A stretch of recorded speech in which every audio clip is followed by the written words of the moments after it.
New York and in Australia and Sydney, as well as London. So I'm from our New York office. So I'm going to give you mainly a US perspective. Sorry. Okay, so The Guardian, in terms of being a publisher, we're pretty old, 200 years nearly, 195 to be exact. Came out of Manchester, England, has an interesting background. I'm going to speed through sort of the facts, and because I want to get to the cool stuff, which I think is the most interesting, what we're doing with VR and some of the other products that we're working on. So you can read the slides. I'm not going to read off of them. These are some of our values. This is what The Guardian is based on. And this is about our digital growth in the US. We still print the paper in London, but we've been digital only in the US since inception, which was in 2012. So The Guardian in the US actually started getting more brand recognition with the Snowden. With the event of Snowden, I would call it. And now we're at about 40 million unique monthly users in the US. In the UK, we're at 46 million uniques. So it's growing, and we're almost, I have a feeling in the next year or so we may overtake the UK in terms of number of unique monthly users. Here's our global perspective. I believe the Middle East is folded into some of the European numbers. Depending on which pieces of content we're producing, we have a lot of readership in India as well. So this is, I don't know if you can see it, but that's sort of our global distribution, and we're very global. This is our audience, which I think is really important. We're really big on audience data, and that actually is not updated. The 38 million is about 40 million now. 50% via mobile. I'm going to talk more about mobile later and more about VR. Median age. In the US, this skews younger, actually. Much more millennial audience in the US. Older audience in the UK, it has a longer history there. About 50-50 male-female. Okay. So this is where it starts to get interesting. Mobile. We have a Knight Foundation grant to do a lot of mobile stuff. When I'm doing my branded content, I'm thinking mobile first for everything. Some of my content pieces are about 80% on mobile. So if my content is actually mobile first, I don't always even think about desktop. If I'm getting 78 to 88% of my content audience on mobile. And sometimes it's almost 90%. So that 10%, how it looks on desktop, I care less and less about it as the years go on.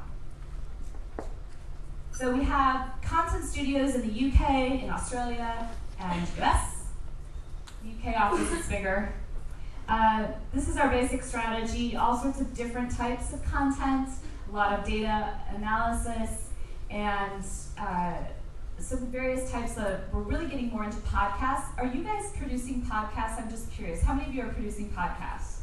A few of you? How many of you are producing more podcasts now than you were a few years ago? A few, yeah. It's kind of a surprise to me, actually. We've had a lot of clients demanding podcasts over the last year, whereas there was a slump, I would say, a few years ago. Nobody was demanding podcasts, but that's something that came up in 2016. So here are some of the top brands that we've worked with, different types of storytelling. One of the things we did with Ben & Jerry's, the ice cream brand, which I believe has a factory in Israel, if I remember correctly. They wanted to do something around climate change, so we created, I would say, the first ever branded content campaign using humor to talk about climate change. It was called Too Hot to Handle. So we've done some different things, and I just wanted you to see a variety of things. In a minute. So here's a larger issue. And you touched about this a little bit before, but we're doing business in a world that is highly disrupted. And I'm talking disrupted in media, disrupted in the advertising industry, disrupted in the newspaper print industry. The Guardian is no exception to being part of this. So when Brexit happened a couple months ago, that was big news in the UK, and that meant the pound dropped, right? So this is where The Guardian is based. The election in the US was quite an event, let me just say that. So we've had a lot of disruption in the environment in which we do business, and that affects what I do, and that affects what advertisers are thinking about.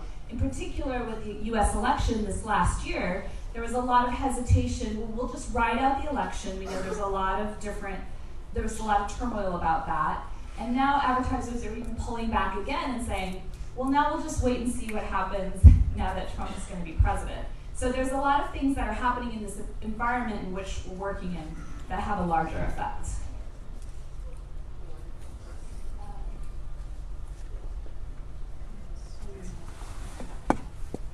Let me talk a little bit about the new advertising world order.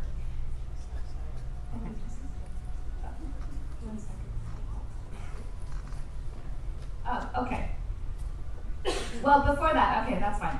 We'll just look at, this is my portfolio site, which is where our content is. We're trying to do different types of content to reach the marketplace. So one of the things we did was this, I coined the term investigative brand journalism, where we looked, this is for Amazon Studios based in LA, and they produced this show called Bosch.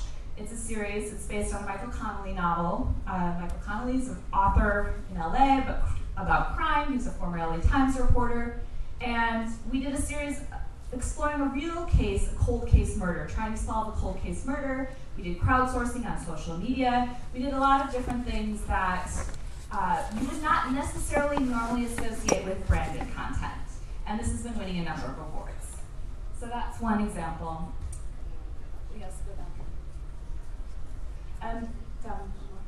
Below that is also our branded content series of podcasts, which have done really well. We've been distributing them on iTunes, doing some different things like that. So this is our portfolio page. You can check it out. Let's go back to the slides. So let's take a moment and talk about the new advertising world order. And I know that Judy touched on some of this morning.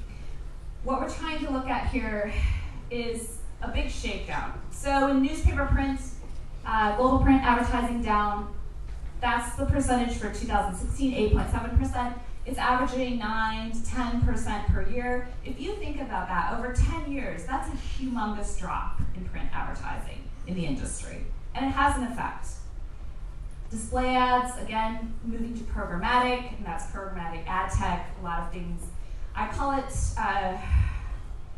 everything gets devalued because you want global scale for programmatic, right? And the cheaper it is, the more people want to buy it, et cetera, which leads us to the question of engagement.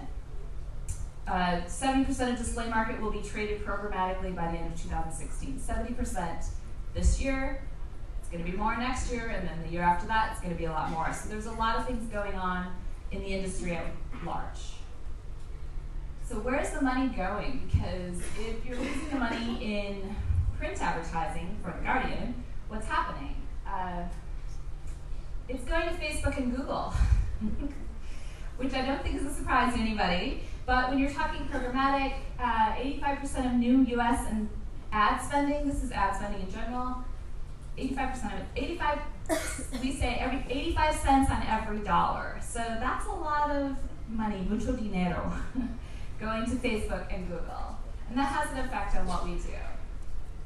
So if you want a click-through rate of to me it's still a very low percent, 0.01% or 0.02%, which is considered industry average, you need to buy a lot of inventory. And who can give you that scale? Facebook and Google. A publisher can't give you that scale. The whole distribution model is changing. So what else is happening? Customers are becoming more and more demanding. I'm sure you've all seen that. It's nothing new, but it's always more, and it's always more complicated than before. And data is very important here, data and audience insights. So they want new metrics of success. They want more engagement. Action beyond page views, uniques, the classics in the industry are now being disrupted. Some of them, clients are demanding not just like the usual requests that you might get with social media, can we get signups or can you direct them to our website? But there's also coming up things like, can you get me data on your data for me? And that raises all sorts of legal issues as well. So these things are really interesting questions in a lot of different ways. And then some of the other things we're hearing is, can you make us part of the news as branded content, which is what we did with Amazon Studios and Bosch by doing this cold case murder and creating investigative brand journalism. But some clients want to be newsworthy through their branded content. So not only are we a news organization doing branded content for clients, now the clients want their branded content to become newsworthy. You see the whole cycle is closing the loop. And that's a lot of demands. So how do you cut through the noise? What do we do?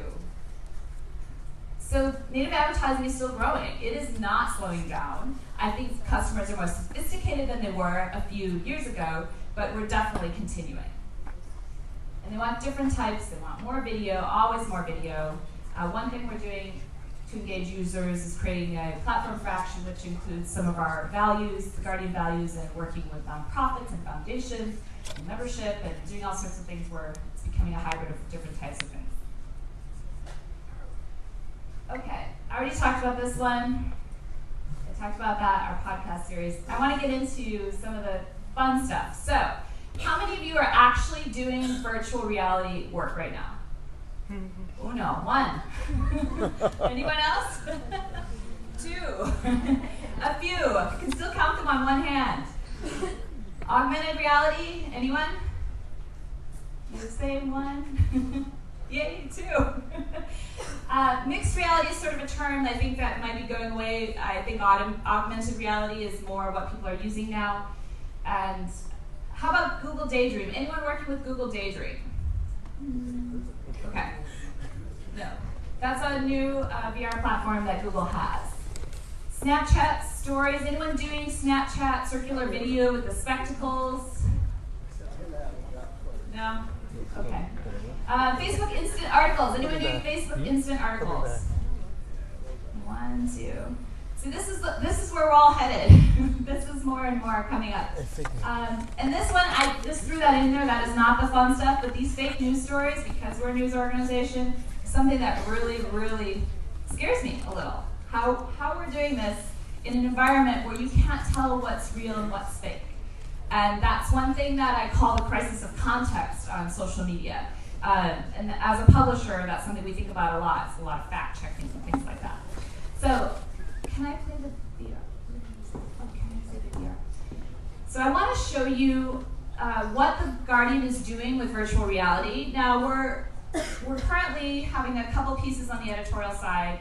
We're exploring what to do with clients. I've done some 360 videos for clients. Has anyone done 360 videos? A few more of you, yeah.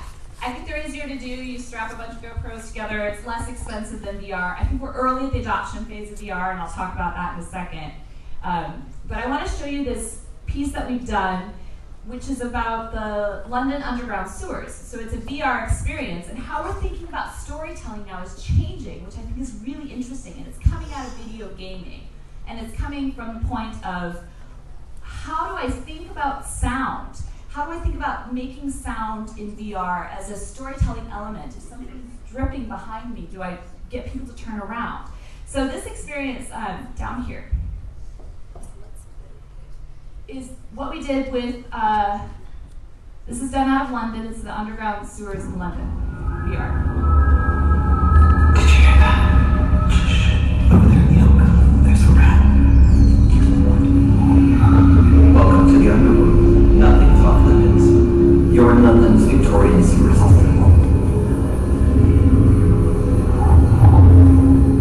Doing this on your own would be very dangerous. The underground is not dead. You need to pay attention to landmarks, potholes, alcoves. Hell is located underground. If your torch goes out, you could get lost down here and never find your way out. Left or right? I've only been down one side before. There's a city within the city that we can find if we're willing to go out and explore it. Your batteries are going. There's an exit near here on that road to the street. You need to find it. It's time to go. Okay, so in that instance, the very interesting thing is we're thinking about storytelling from a gaming perspective. When you are in that experience, the flashlight, or the torch, as the Brits say, is what you use as your controller. So remember that point where he's like, do we go left or do we go right? That's a video game element, right? You take the flashlight, you go left.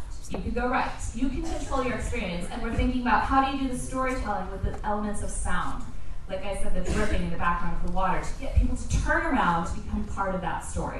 So all of a sudden, VR explodes how we think about content.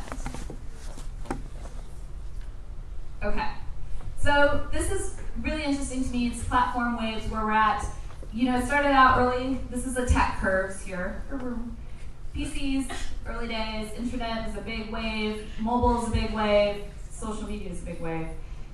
VR is up here, coming up again in the hype cycle where we're figuring out how to do it. Clients are demanding it more and more. It's getting less expensive, and that's where we're headed next. So thank you. Questions?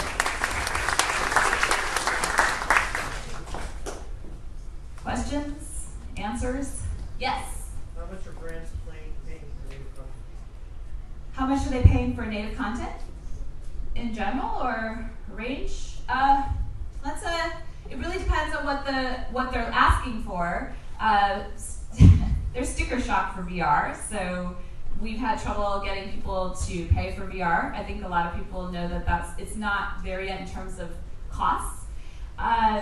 Branded content campaigns range from double digits to 4 digits. Give us some numbers for You want numbers? Yeah. Well, I would say it would depend on how many pieces of content and how long the programs are. Could be 100, 150 to 1 million for a year-long program, perhaps. Like, it really depends on what the programs are. Yeah. And for VR? VR. A lot of that depends on how VR is too expensive right now. I'm not sure I could talk about what our VR pricing is yet. I know. Any other questions? Yeah. About fake news. Fake news. So I'll use the New York Times because then it's a safe space. Okay. Immediately after the Iran deal, they've got a big splash on their website. They're now sending tours to Iran, okay, with some of their journalists leading tours to Iran. That leads me as a reader to think, why were they pushing the Iran deal? So that to me is all fake news, and it's driven by they got a deal to do advertising, and that crosses the lines. Like, how are you going to keep doing content marketing and avoid any hint that this is all fake news on the other side? Well, I'm not familiar with that instance, so I can't actually speak to that. I can talk a little bit about the line between church and state, which is what we talk about a lot in publishing, right? I believe commercial side is the state, and the church is the sacred church of journalism. So I think what we really do, and I strive for this in all the content that we do from the branded side, is I use copywriters, editors. My background is I'm a journalist myself, so we fact check everything. I won't let clients publish things that aren't true. We want to make sure we know the sources for things. So we strive really for quality in everything that we do. And that's a broader question. But I would say that we try to maintain the line between church and state, but I bring over the editorial integrity from the church to the state, I guess. Any other questions about VR and fun stuff? Yes? Yes.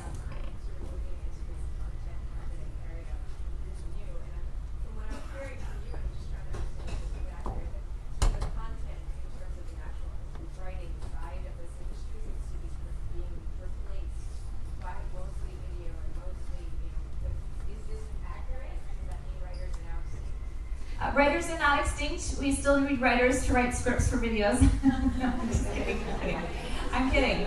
No, we actually do a lot of baseline of lots of articles. That's always part of our content deals. What we're doing now is doing more interactives, where you still need someone to write the content for the interactives. Articles are never going to go, well, I shouldn't say never. They're not going to go away, as far as I can tell. They're going to be, there's a baseline for that. But yes, absolutely, everything clients are demanding, and I've done this for about 2.5 years, branded content for The Guardian in New York.